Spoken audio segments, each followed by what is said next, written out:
का मुझको, तो सिवा मेरे अपने, सिवा मेरे अपने, सिवा मेरे अपने कहीं कुछ नहीं है। सिवा मेरे अपने कहीं कुछ नहीं है। मुझे मेरी मस्ती कहाँ लेके आई, मुझे मेरी मस्ती कहाँ लेके आई, मुझे मेरी मस्ती कहाँ लेके आई, मुझे मेरी मस्ती कहाँ लेके आई।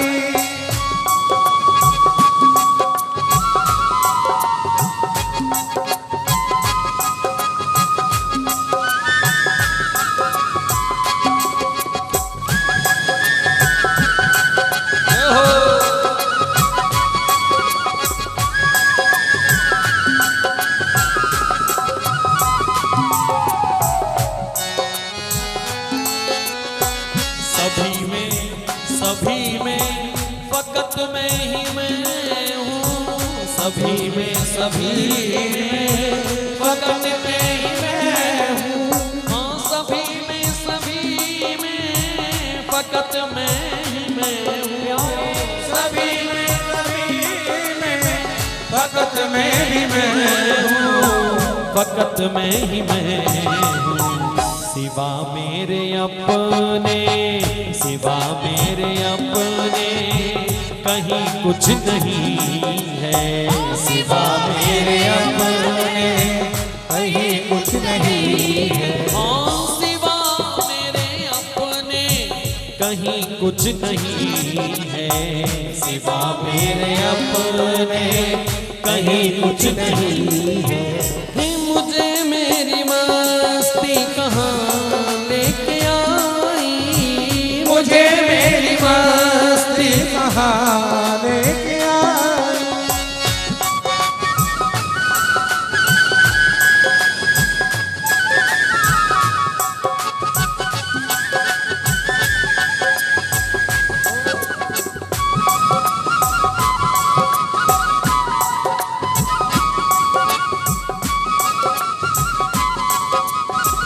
यही एक स्थिति है, अवस्था है जो तमाम झंझटों से हमें मुक्त करती है। कवि ने लिखा, न दुख है न सुख है न शौक है कुछ भी, न दुख है न सुख है न शौक है कुछ भी, न दुख है न सुख है न शौक है कुछ भी, न दुख है न सुख है न शौक है कुछ भी, न शौक है कुछ भी।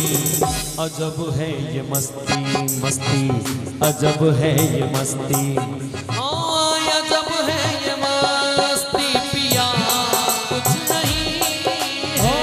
अजब है ये मस्ती पिया कुछ नहीं है।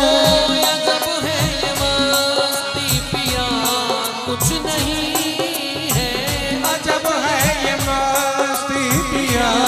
कुछ नहीं है।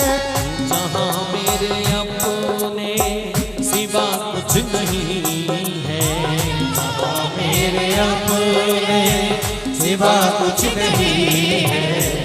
मुझे मेरी मस्ती कहाँ लेके आई, मुझे मेरी मस्ती कहाँ लेके आई। दुखों से झंझटों से जंजालों से बचना है तो एक स्थिति, अरे मैं हूँ आनंद, अरे मैं हूँ आनंद, आनंद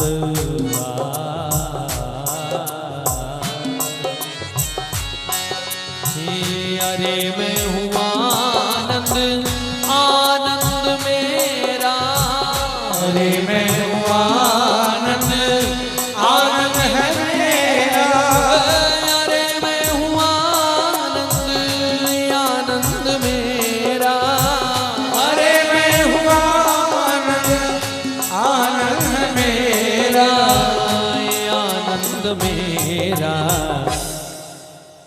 फिर मस्ती ही मस्ती, मस्ती ही मस्ती और कुछ नहीं है, मस्ती ही मस्ती और कुछ नहीं है, मस्ती ही मस्ती और कुछ नहीं है, मस्ती ही मस्ती और कुछ नहीं है। ये भ्रम है, ये द्वंद है जो तुमको हुआ है, भ्रम है ये द्वंद है जो तुमको हुआ, ओ भ्रम है द्वंद है जो तुमको हुआ है, भ्रम है द्वंद है जो तुमको हुआ है, जो तुमको हुआ है।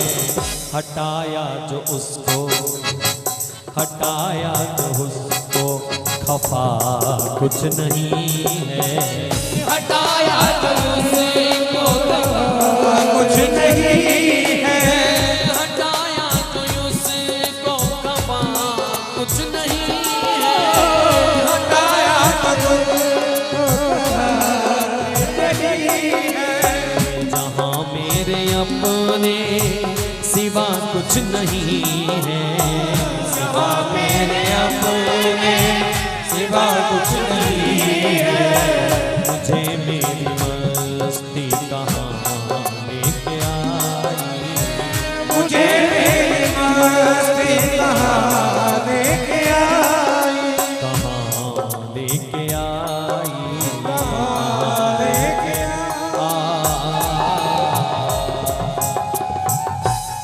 कौन कह रहा था, कोई कोई पागल सी, कोई दीवानी सी। आगरा के महलों से एक काफिला चला। ये बात उन दिनों की है जब औरंगजेब 1.25 मन जनेऊ उतार करके नाश्ता करता था। हमारी सनातन संस्कृति को नष्ट करके औरंगजेब और सबको मुसलमान बना रहा था। भगवान ने सोचा, अच्छा तू मेरे घर में सेंध लगा रहा है, मैं तेरे घर में सेंध लगाता हूं।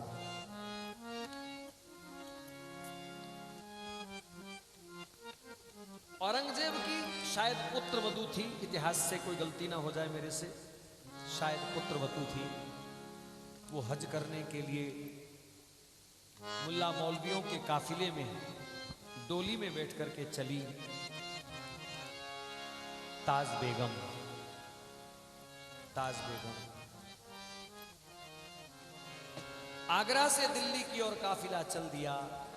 पैदल मार्ग थे, सेना लश्कर घोड़े पर, बीच में काफिला डोली उठाए जा रहा था। रास्ते में डोली के झरोखे से ताज ने झांक करके देखा, ऊंचे ऊंचे गुंबद नजर आए, ऊंची ऊंची पताका फहरती हुई नजर आई। पालकी को रुकवाया, मौलवी साहब को बुलाओ।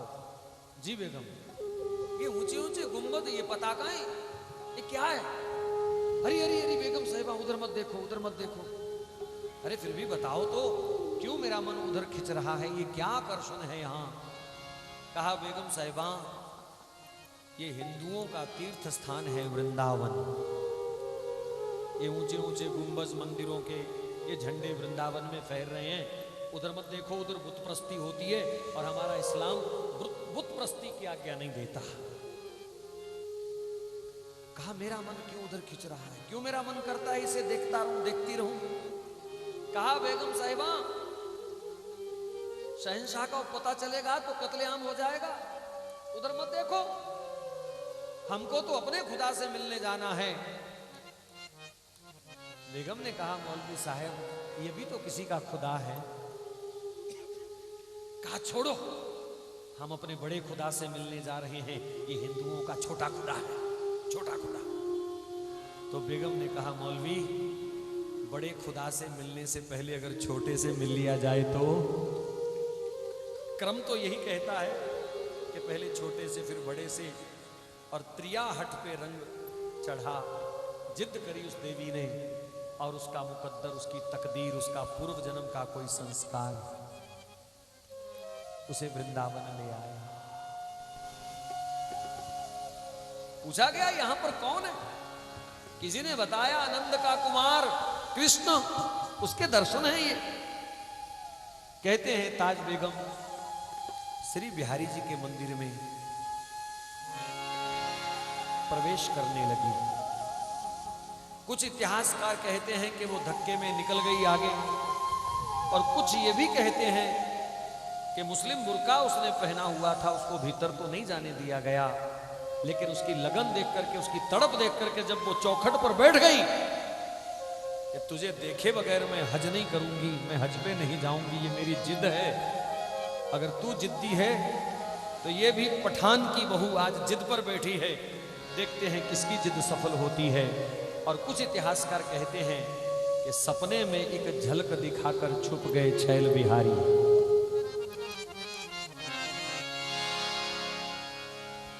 वैसे ज्यादातर लोगों का मानना है कि बेगम भीतर घुस गई। जब उसे कहा गया ना ये हिंदुओं का खुदा है, तो कहा कोई बात नहीं, हो तो मुगलानी हिंदुआनी है रहूंगी मैं। उसने खुद लिखा है, हो तो मुगलानी हिंदुआनी है रहूंगी। तो कुछ लोग कहते हैं कि उसने मुस्लिम बुर्का उतार करके हिंदुआनी वेशभूषा धारण करी ताकि मुझे कोई रोके ना, कोई पहचाने ना। और श्री बिहारी जी के समक्ष वो चली गई और जो होना था हो गया। मौलवियों ने बाहर से आदमी भेजे, बेगम साहिबान जल्दी चलो, बड़ी दूर जाना है हमको। बेगम ने संदेश भेजा, आपको जहां जाना है जाओ, मेरी हज हो गई, मेरी हज हो गई। मौलवी दौड़ते हुए आए, क्या हो गया, क्या बोल रही हो, मेरी हज हो गई? ये कहां बुतप्रस्ती में तुम बैठ गई यहां पर है? राजघराने में पता चलेगा तो क्या क्या परिणाम इसके भोगने पड़ेंगे, इसलिए जिद मत करो, चलो। कहा मौलवी साहब कहा ना मेरी हज हो गई। मौलवी ने पूछा हुआ क्या? नजरों में ताबे दीद कुछ बाकी नहीं रहा,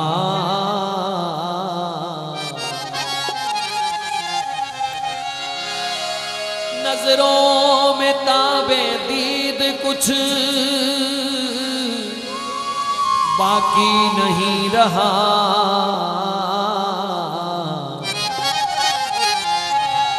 अब आंखों को किसी को भी देखने की इच्छा नहीं है, ये आंखें तृप्त हो गईं, ये आंखें पूर्ण हो गईं। मौलवी साहब अगर मैं आपके साथ चली भी गई तो एक बहुत बड़ी समस्या आएगी। हाय किससे नजर मिलाऊं, ये जी किससे नजर मिलाऊं, तुम्हें देखने के बाद किससे नजर मिलाऊं, तुम्हें देखने के बाद किससे नजर मिलाऊं, तुम्हें देखने के बाद किससे नजर मिलाऊं, तुम्हें देखने के बाद नजरों में ताबे दीद कुछ बाकी नहीं रहा, इसे बाकी नहीं रहा।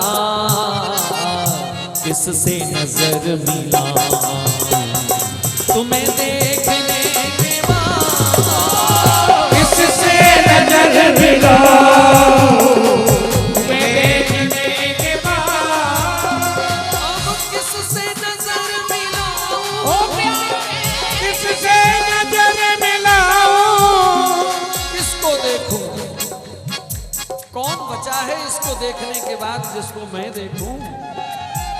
कितनी वेद का वाक्य बोल गई, सारा संसार तो इसी में समाया हुआ है, सारे संसार का हुस्न तो इसी में है, सारे संसार के सौंदर्य का मूल तो यही है।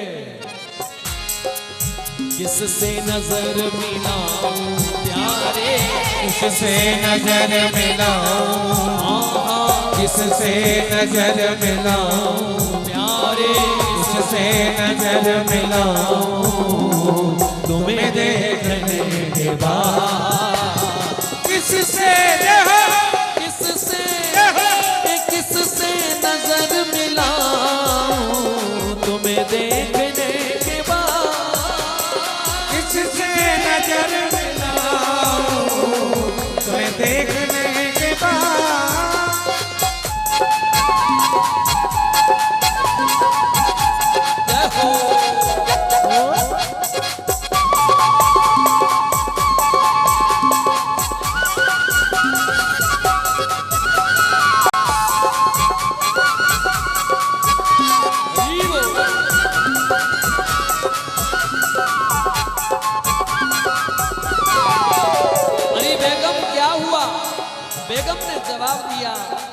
है फर्क जलवाए हुस्न, है फर्क जलवाए हुस्न और जलवाए यार में। दूर से जलवाए हुस्न सुना, लेकिन जब जलवा देखा, है फर्क जलवाए हुस्न और जलवाए यार में। है फर्क जलवाए हुस्न और जलवाए यार में, जलवाए यार में।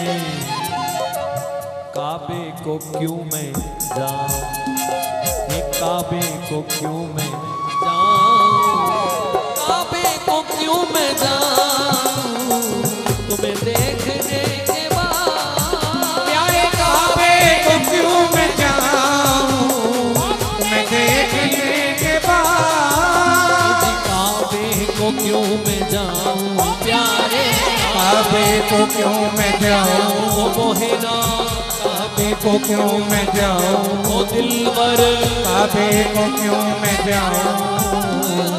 तुम्हें देखने के बाद किससे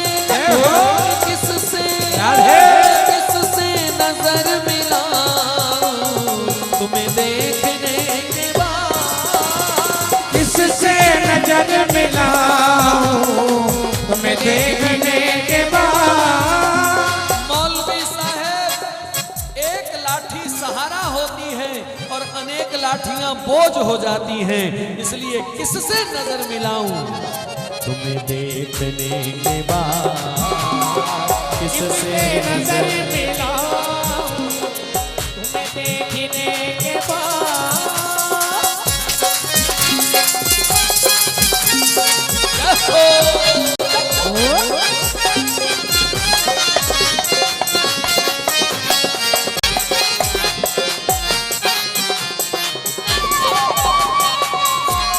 मौलवी ने कहा, ए मुस्लिम बेगम होकर के कहती है काबे को क्यों जाऊं, क्या काबे की कोई इज्जत नहीं रही तेरे दिल में। बेगम ने जवाब दिया, काबे का एहतलाम भी, काबे का एहतलाम भी मेरी निगाह में है। मैं अदाब करती हूँ काबे को, मैं प्रणाम करती हूँ, उसकी इज्जत है। काबे का एहतलाम, काबे का एहतलाम भी मेरी निगाह में है, मेरी निगाह में है। पर मौलवी साहब वहां जाकर के एक समस्या आएगी और उसका हल नहीं है। सर किस तरफ झुकाऊं, सर किस तरफ झुकाऊं, सर किस तरफ झुकाऊं, तुम्हें देखने के बाद। सर किस तरफ झुकाऊं, तुम्हें देखने के बाद। ये सर किस तरफ झुकाऊं, हाँ सर किस तरफ झुकाऊं, सर किस तरफ झुकाऊं, सर किस तरफ झुकाऊं। तुम्हें देखने के बाद किससे किससे नजर मिलाऊं, तुम्हें देखने के बाद किससे नजर मिलाऊं, तुम्हें देखने के बाद।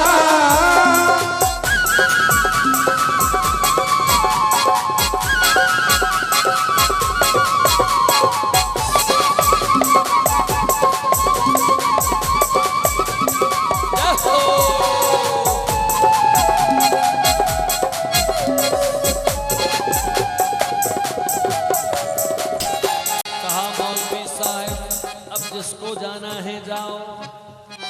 बोले तू क्या करेगी?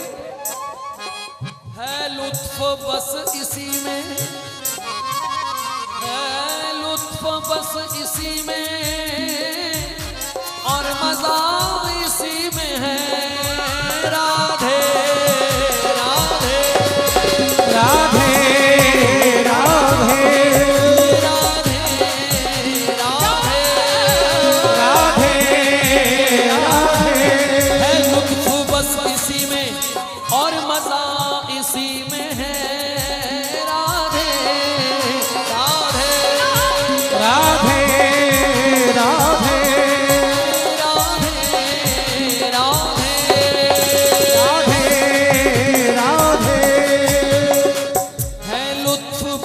इसी में और मजा इसी में है, बस मजा इसी में है।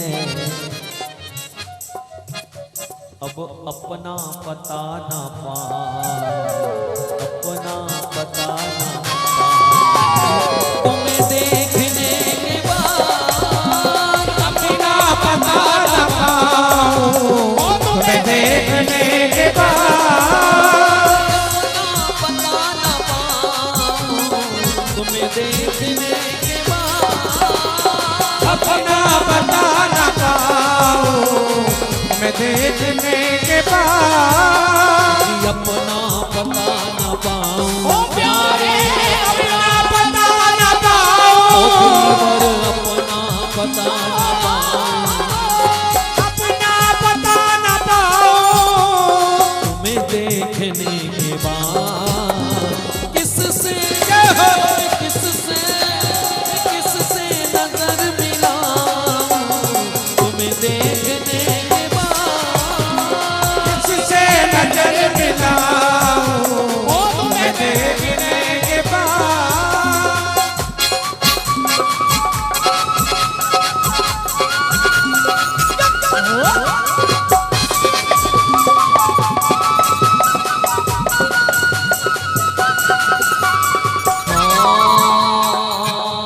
कन्हैया